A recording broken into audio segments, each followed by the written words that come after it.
Good day to you, good day. Today I want to discuss two topics. I hope in this short while I can do that. One is the spirit of adversity, antagonism that you face in your life knowingly or unknowingly. Other one is the spirit of infirmity. Both of these will begin to deplete. The spirit of infirmity affecting your morals, your wealth, your health, your relationships and your emotions. Similarly, the spirit of adversity can attack these 5 areas: morals, wealth, health, relationships and emotions. Let's have a look at this story. In a certain city, there was a judge who did not fear God and did not respect man. So that's a bad situation. And in a country at present full of conflicts of diverse kinds, this is a good subject to listen to or understand. What works against you in your own life? A spirit of antagonism, where did it come from? A spirit of infirmity, where did it arise? The spirit of antagonism or adversity looks like bravado and false force. You seem to be winning up to a certain point, then you become a terrible loser. That's what the spirit of adversity does. Now when I say spirit, what I mean is a person's whole personality gets clouded, overwhelmed or covered by that nature. So you have people who are always with an attitude of come for a fight. You discuss whatever, that person is antagonistic. And this spirit of antagonism can rise in a nation, one against the other, master against the servant and vice versa, husband against the wife or parents with child, then of course the rulers and the ruled. That's the obvious thing, but the point I am making it, what is obvious on the outside has roots in the inside that contributed to the spirit of antagonism, which weakens everything in a nation when you are set at each other. So some of these roots we can trace to our ethnic conflict, even the conflicts that we had before the war erupted, how from 1956 onwards our nation was depleted by a spirit of adversity setting people one against the other, and spirit of infirmity when we seem to, it's like diabetes in the body. It makes immunity weak, it makes everything weak. And when that happens to a body politic, how it works. So a judge who had no respect for what is right and true, then a widow in this city, she kept coming to him saying, give me justice from my adversary. So the case pitched was justice. I recently wrote this.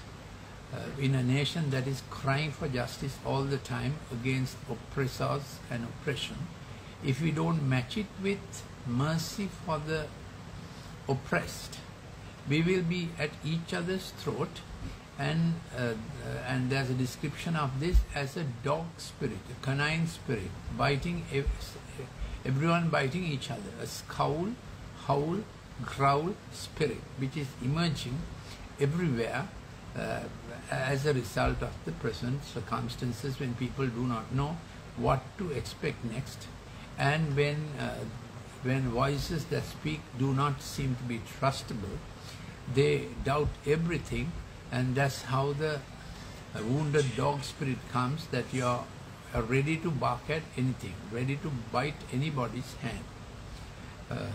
There was a widow in that city. She kept coming to him saying, give me justice from my adversary. For a while he was unwilling, but afterwards he said to himself, even though I do not fear God nor respect man, yet because this widow bothers me, I will give her justice. Otherwise, by continually coming, she will wear me out. So this gives us a description of how society is. Those who are underprivileged, they try to get it right for themselves, and they begin to feel there are adversaries who are set against them. Now this is a true picture. This is how sociology works, and this is how Marxism thrives. Marxism thrives by setting the proletariat against those who have anything. And in this class struggle now developing, you know that roads were blocked because those who had petrol were considered privileged unfairly by those who were standing in queues. The point I am making is, when a spirit of antagonism takes over in the body politic, reconciliation and daily living becomes increasingly impossible. And that leads to depletion, diminution, and it's actually an infirmity. Everything gets weak. With this spirit of antagonism, it gives adrenaline courage for a while, and then people they can't bear it anymore. Adrenaline is okay if you're on a 100-meter sprint, but as you have to do the marathon of life, it becomes not your friend but your enemy. Adrenaline is good for just for that occasion, and it should quickly wane off. So, same with social adrenaline of being gung-ho against people.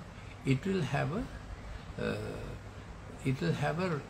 reactive effect on us, on ourselves also, when the body politic begins to disintegrate on all kinds of adverse lines. And so you stand on a queue, those who are on a SUV as against in a normal vehicle, those who are three-wheelers as against two-wheelers. As I said earlier, those who got petrol and are going on the road must be stopped because we haven't still got petrol. Then comes the diesel bowser, and then the petrol people say, no, we won't allow the diesel bowser to be unloaded because we don't have petrol for ourselves. So all this actually happened. I'm trying to create an awareness of spirit of adversity personally in your life, in your family life, and a spirit, how that becomes a spirit of infirmity in your morals, in your wealth, in your health, in your relationships, in your emotions. 5 areas that we might be getting depleted while we are completely depleted of the dollar reserves and so on. Other kinds of depletions that we are going through. And then I want to read this list of things that we have to face up to when support and supply of a nation runs down. The mighty man and the warrior, judge and the prophet, captain of 50 and honorable man, counselor and expert artisan, all run down, and lads become their princes. Capricious children will rule over them, and the people will be oppressed each by another, and each one by his neighbor. Youth will storm against the elder, and the inferior against the honorable. When a man lays hold of his brother in his father's house, saying, you have a cloak, you shall be our ruler, these ruins will be under your charge. He will protest on that day, saying, I will not be your ruler. So we have seen this happening, people not wanting to take up what they see as a crumbling nation because their political future will be affected. Then I want to read a story on this infirmity or the weakening of what has happened to our nation. How have these roots of infirmity got stuck? What is it that happened to us? So let me read this to you. There was a woman who for 18 years had a sickness caused she was bent double and could not straighten up at all. So her life was stuck. She was hunchback, completely hunchback, so bent over. Now imagine a person so bent over, he can't see what is ahead of him. He is actually, when his backbone is bent over like that, there are some medical conditions like that, ankylosing spondylitis and other conditions where you're bent over, and then you see only what is behind you and not what is front of you. So Sri Lanka seems to have this nature that 18 years ago that we got bent over. That would be, if we are looking at it literally, it would be 2004. We got bent over and we are stuck in that place. We don't seem to have a future of going forward. We seem to be making the same old mistakes again and again. I have no relish in discussing this, but as individuals, if we attend, if we get a little view of what shall I say, pathology or pathogenesis is the medical term, how a disease develops. So it's like, it's a kind of little discussion of how this developed and what are the factors involved in this. So she's stuck for 18 years in that place. And of course, according to the story, Savior comes to that place and her back straightens up. So what will straighten our back from what we are stuck for 18 years? Then I want to read another list of sociological phenomena that are associated with nations that get stuck. And why do these things happen? Now this happened in Kampuchea some time back, this happened in Vietnam some time back, and Thailand got stuck some time back. Then of course they all got unstuck also. So we, Sri Lanka has come to this, and we are very sad because we remember what a good country it was, how much we were supplied and supported by our nation, free education, the great and good schools we had, all university courses, doctors, lawyers, engineers were completely free, how much we benefited, and health was free, how much we benefited till the robberies began to take place. So we are all sad for what has happened to our nation. So it shall be when all these things have come upon you, the blessing and the curse which was set before you. So here is a two-pathway process. Blessing is a situation where you improve and increase. Curse is a situation you decrease and diminish. How do we get out of a curse and move to a situation of blessing where you have a predictability? What you do will prosper and will increase. So our young people need a predictability that what we do, what they invest, they will increase. At present, the thousands and thousands are taking passports to suddenly go away. I have always advocated that a son or daughter should have full schooling years up to A-level, finish A-level, because if you remember, it is when we finished our O-level and became prefects of our school, began to play first 11, now first 15 sports, and got into different debating societies and literary societies and held membership, and we developed loyalty to our alma mater, and then developed friendships for life in those last 2 years of school. So last 2 years of school are very important for the young man's growth spurt before he gets out to the work world. School, the second home, really begins to, what shall I say, becomes very formative in the last 2 years of school as A-level students. So this present tendency, and which is sometimes supported, that after O-level kids enter into a degree program for which you have to pay through with the promise of a foreign university enrollment, is counterproductive, is my considered research position. Because those last 2 years of school and home interaction and being in the neighborhood that you have known with safety and friendship is the way to cap up your ages between 16 and 18, the last years of your adolescence.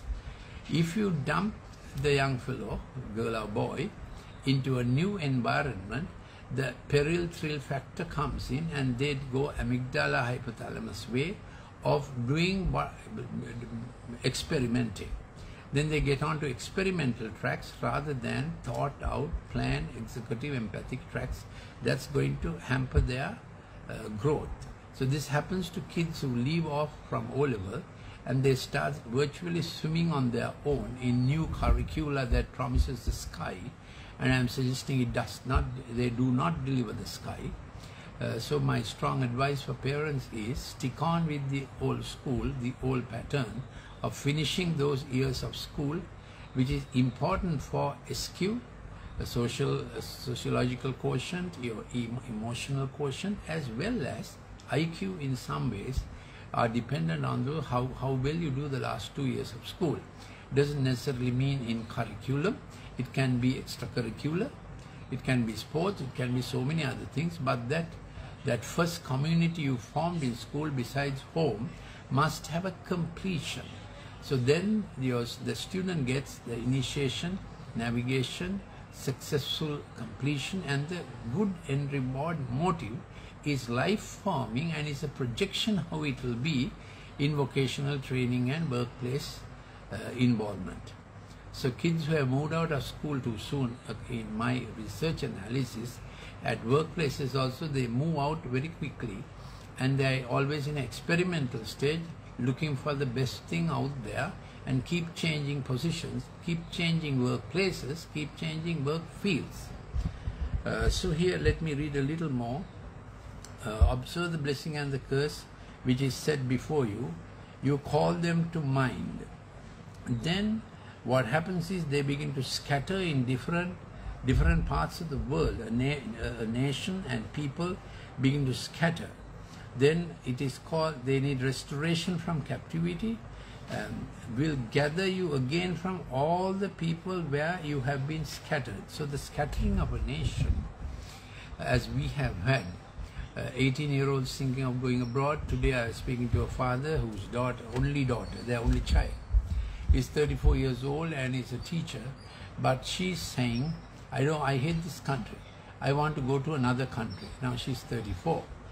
And then who will look after the parents? So we have to inculcate this good principles of, you stay in a country because you had to look after your young siblings, you had to look after your parents, or otherwise who looks after the parents? The state, is it? So these are values that people have imbibed and have been practiced.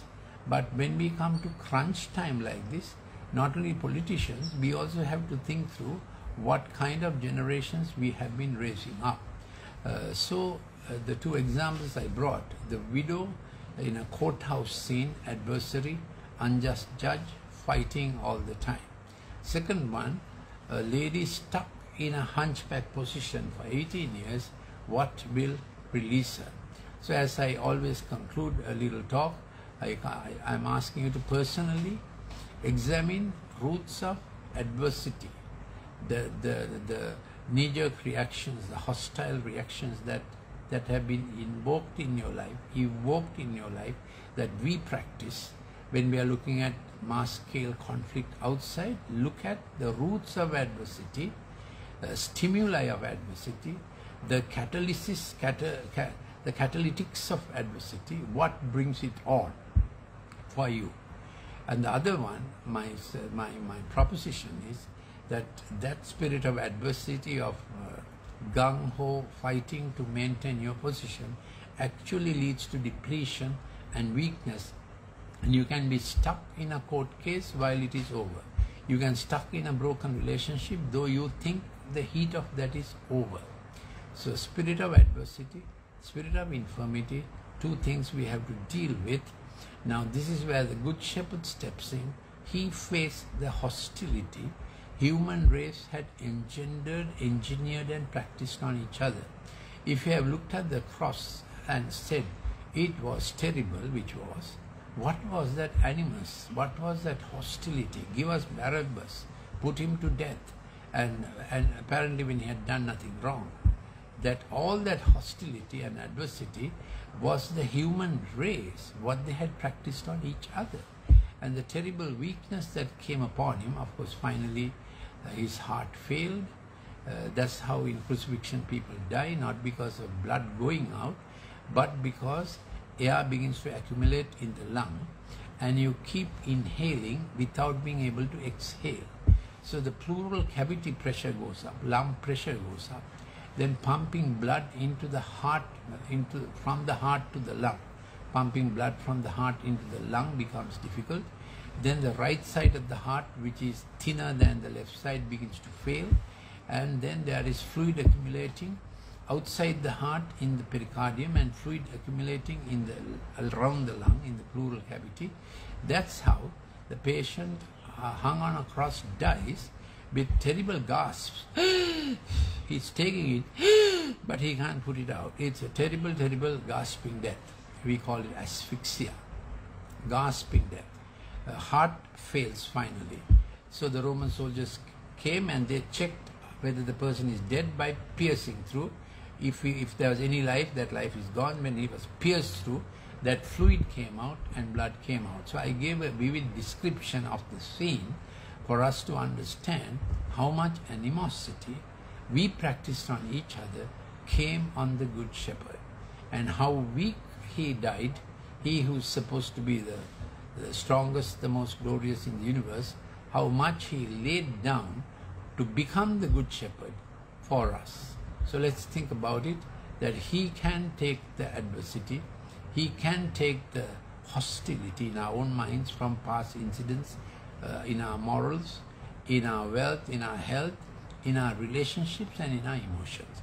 And he can take out the weaknesses, and instead of hostility he can give us reconciliation.